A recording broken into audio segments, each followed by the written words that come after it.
Assalamualaikum Ibu. Waalaikumsalam warahmatullahi wabarakatuh. Ibu, saya Nurhayati, calon guru benar angkatan 9. Hari ini saya meminta izin sama Ibu untuk mewawancarai Ibu sebagai Kepala Sekolah SD Kampung Altung Petang, Ibu Isnaini SPD. Saya izin Bu, ini untuk memenuhi tugas saya, tugas modul 3.1, yaitu pengambilan keputusan berbasis nilai-nilai kebajikan sebagai guru. Gimana kabarnya Bu? Baik, alhamdulillah. Lanjut pertanyaannya Ibu, Ya, Ibu selama Ibu mungkin nih, bagaimana Ibu mengidentifikasi kasus-kasus yang merupakan dilema etika atau rujukan moral? seperti sehari-hari ya kita selalu dihadapkan oleh dua pilihan biasanya. Ada yang pilihannya sama-sama baik, itu biasanya disebut dengan dilema etika, sama-sama penting. Misalnya webinar, ada pelatihan P3K, P4TK, itu kan sama-sama penting. Sedangkan di kelas murid itu ada yang mengajar tidak. Kalau misalnya guru keluar, murid ada yang mengajar tidak. Makanya kita ambil mana yang kerugiannya di anak dan kerugian di guru itu diminimalisir. Kemudian ada juga dengan rujukan moral. Itu yang satu salah, yang satu baik. Itu biasanya kita bisa memilah antara yang baik dan yang benar. Lalu Bu, selanjutnya nih Bu, bagaimana Ibu dalam pengambilan keputusan di sekolah, terutama kasus-kasus di mana ada dua kepentingan yang sama-sama benar dan sama-sama mengandung nilai kebajikan, menurut Ibu bagaimana untuk pengambilan keputusannya? Biasanya saya mengambil keputusan itu sebelum mengambil keputusan, saya berkoordinasi dengan musyawarah mufakat. Misalnya saya panggil guru-guru, saya rapat dengan guru-guru atau pihak yang berkaitan dengan masalah itu, misalnya komite orang tua murid atau bahkan kepala sekolah atau pengawas. Kita berembuka ya, sehingga diambil keputusan yang yang bisa menimbulkan suasana yang kondusif, aman dan nyaman. Lalu Bu, selanjutnya nih, langkah-langkah atau prosedur apa sih yang bisa Ibu lakukan selama ini untuk pengambilan keputusan tersebut? Langkah-langkah atau prosedur yang baku sebenarnya tidak ada. Pokoknya yang penting kita musyawarahkan aja dulu. Semuanya kita musyawarahkan, pada yang kompeten kita panggil misalnya gitu, guru atau teman kepala sekolah gitu. Jadinya tidak ada hal yang baku atau prosedur. Selanjutnya Bu, selama ini Bu dalam pengambilan keputusan, langkah atau hal apa yang dianggap efektif bagi Ibu dalam pengambilan keputusan di dilema etika tersebut? Hal yang paling kompeten, yang paling efektif bagi saya itu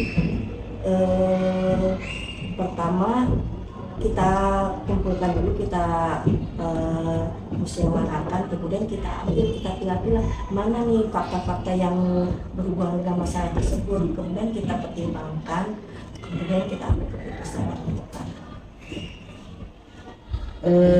Selanjutnya Bu, Ibu punya jadwal apa tidak jika ada satu masalah di dilema etika, apakah Ibu langsung memutuskannya di tempat atau Ibu ada waktu khusus untuk memutuskannya seperti itu? Tidak ada jadwal khusus kali ya. Mungkin kalau misalnya ada masalah nih ya, ada suatu, saya harus mengambil keputusan pada saat itu juga gitu. Ya saya ambil keputusan pada saat itu juga. Tapi kadang kan ada masalah yang perlu diulikan dulu gitu, dimusyawarahkan dulu, itu ya perlu kita musyawarahkan dulu baru diambil keputusan. Jadi tergantung masalahnya ya Bu? Iya, ada yang bisa diputuskan saat itu juga, ada yang perlu dimusyawarahkan. Selanjutnya Bu, adakah faktor-faktor yang selama ini bisa mempermudah atau membantu dalam pengambilan keputusan dilema etika tersebut? Ya pastinya ada. Misalnya kita perlu sharing pendapat dengan kepala sekolah tentang masalah sama sekolah, kita temukan ini gimana jalannya, ini caranya gitu. Atau dengan guru-guru kita bicara aja, misalnya ini ada masalah ini, kita rembukan, kita cari solusinya. Yang terakhir Bu, saya boleh minta ujangan dari Ibu, saya sebagai calon guru penggerak untuk kedepannya dalam mengambil keputusan dalam dilema etika ini, apa-apa saja yang harus dilakukan ketika menjadi seorang pemimpin. Jadi kita sewaktu mengambil keputusan itu pasti ada yang suka dan tidak suka. Namanya manusia ya, kita pasti ada yang suka, oh oke, kalau yang suka mah nggak masalah ya. Tapi kadang-kadang ada yang tidak suka, itu yang jadi masalah. Tetapi kita tidak boleh benci sama orangnya. Kita dekatin aja, kita itu aja, kita kasih pengarahan, misalnya kenapa kamu nggak suka, kan harusnya gini-gini gitu aja. Ibu, terima kasih untuk wawancaranya. Saya meminta izin untuk menyelesaikan tugas ini, Bu. Terima kasih, Bu. Assalamualaikum warahmatullahi wabarakatuh. Waalaikumsalam. Bismillahirrahmanirrahim. Assalamualaikum warahmatullahi wabarakatuh. Waalaikumsalam warahmatullahi wabarakatuh. Perkenalkan, saya Abdul Hakim dan Saya Ibu Nurhayati, CGP Angkatan 9 untuk wilayah Jakarta Barat. Pada hari ini saya ingin mewawancarai Bapak Kepala Sekolah SDN WK 05 Bapak Sukari sebagai tugas untuk CGP Angkatan 9 modul 3.1, yaitu mengenai pengambilan keputusan berbasis nilai-nilai kebajikan sebagai pemimpin. Maka dari itu saya mohon izin kesempatannya untuk Bapak bisa kami wawancarai, Pak. Siap, ya. Alhamdulillah baik Pak ya kabarnya, Pak ya. Siap, alhamdulillah baik. Jadi ada beberapa yang ingin kami tanyakan, Pak. Yang pertama, selama ini Bapak sebagai kepala sekolah mungkin pernah mengidentifikasi masalah-masalah atau kasus-kasus Pak ya yang merupakan dilema etika atau tujuan moral. Nah, menurut Bapak bagaimana kasus-kasus itu, Pak? Iya, sebenarnya dimanapun kita berada ya, termasuk di sekolah, ini kadang kita dihadapkan pada hal-hal yang memang butuh pengambilan keputusan dari kita.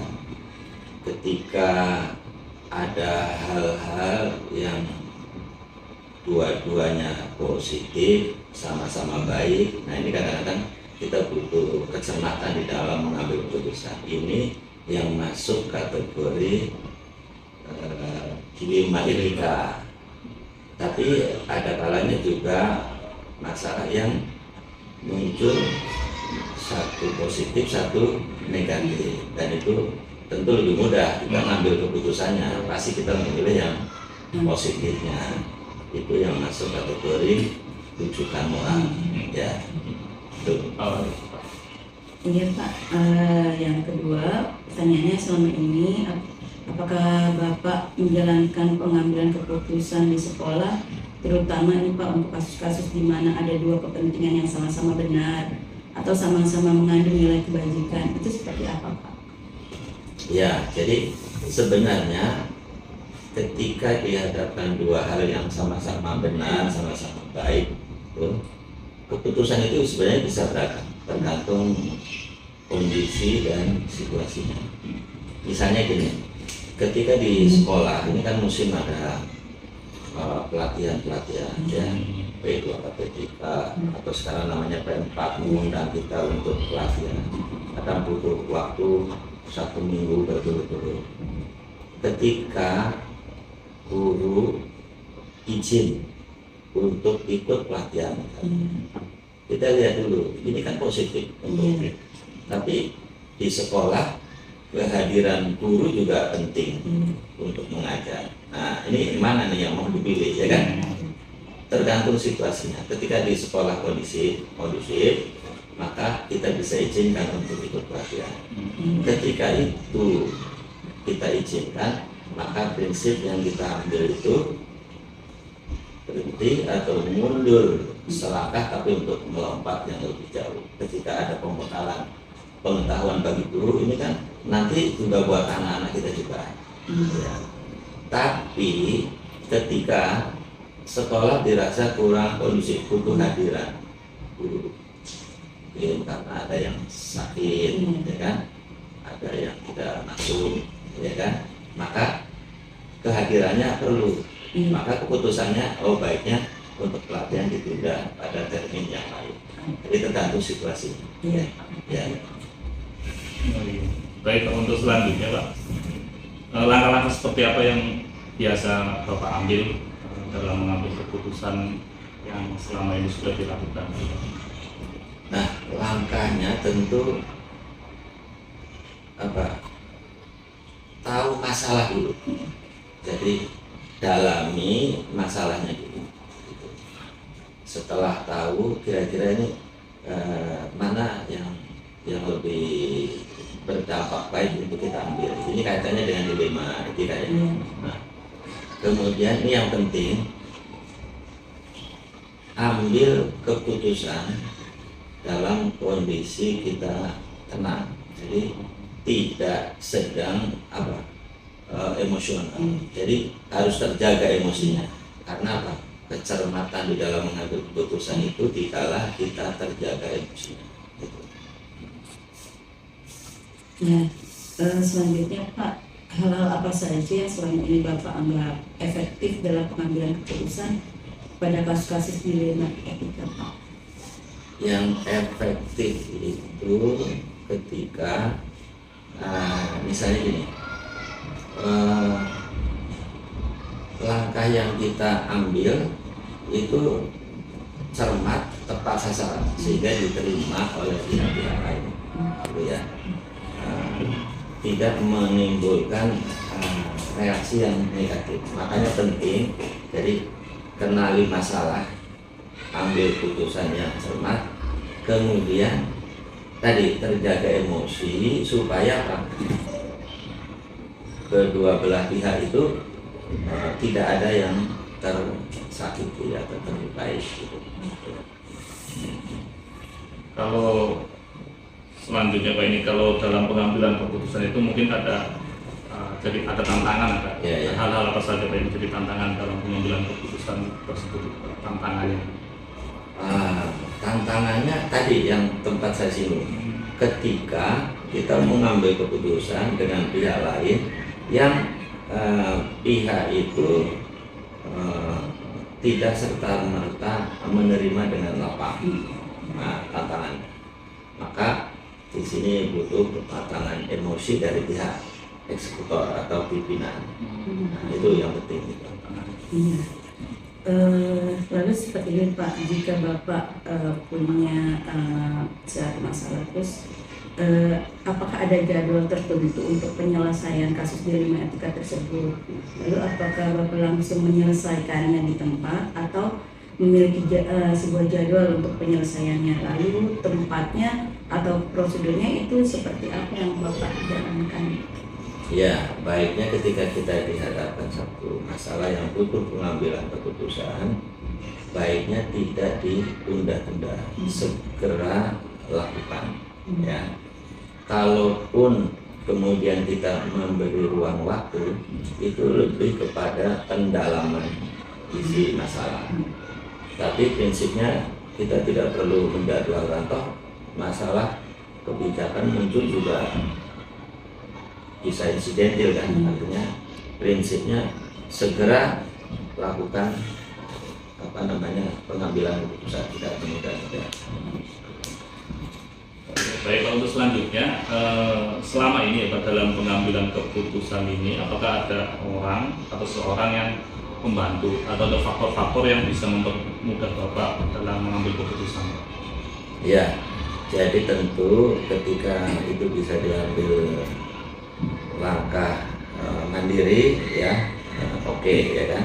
tapi ada kalanya hal-hal yang butuh pertimbangan pihak lain, dan itu malah menjadi yang penting karena bisa jadi masalah ini menjadi terang benderang ketika kita menerima pertimbangan dari pihak lain. Misalnya di sekolah ada wakil kepala sekolah, ada guru senior, dia kaya pengalaman, kita bisa dimintai keterangan.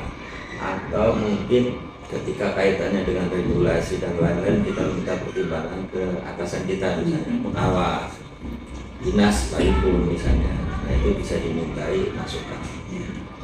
Ya Pak, selanjutnya ini dari semua hal yang sudah Bapak sampaikan untuk ujangan kepada kami, apa saja yang kami bisa dapat pelajari, dan terus Bapak bagaimana agar kita dapat pembelajaran dari Bapak dari dilema etika tersebut. Ya, jadi prinsipnya tadi pengambilan keputusan itu diambil dalam kondisi hati tenang, gitu ya, sehingga pengambilan keputusan itu menjadi cermat, tidak ada masalah di kemudian hari.